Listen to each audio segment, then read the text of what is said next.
ദുബായിലേക്ക് ജോലി നോക്കി വരണവരുടെ അടുത്തൊരു കാര്യം പറയട്ടെ. ഇവിടെ ഒരു ജോലി കിട്ടണേക്കാളും പാടാണ് കിട്ടുന്ന ജോലിയിൽ സ്ഥിരമായിട്ട് നിന്ന് പോവാന്നുള്ളത്.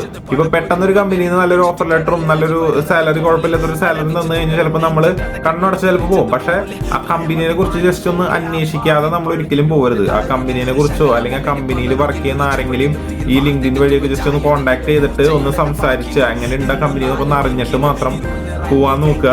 ഭയങ്കരമായിട്ട് ടോക്സിക്കും ഒക്കെ ആയിട്ടുള്ള ഒരു കമ്പനി ആണെന്നുണ്ടെങ്കിൽ നമുക്ക് നാളെ ഇപ്പൊ എത്ര പൈസ കിട്ടിയെന്ന് പറഞ്ഞിട്ട് കാര്യമൊന്നുമില്ല. നമ്മുടെ മെന്റൽ ഹെൽത്തിനേക്കാളും വലുത് ഒന്നുമല്ല പൈസ. റീസെന്റ് എൻ്റെ ഒരു ഫ്രണ്ട് ഒരു കമ്പനിയിൽ ജോലിക്ക് കയറിയായിരുന്നു. അത് ഒരു മലയാളി കമ്പനി ആയിരുന്നു.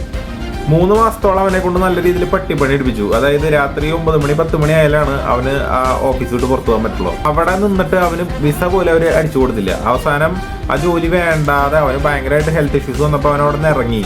എന്നിട്ട് പോലും അവന് 1 മാസം ശമ്പളം കൊടുത്തിട്ടില്ല. അപ്പോൾ അങ്ങനെയുള്ള ചില കമ്പനികളുണ്ട്.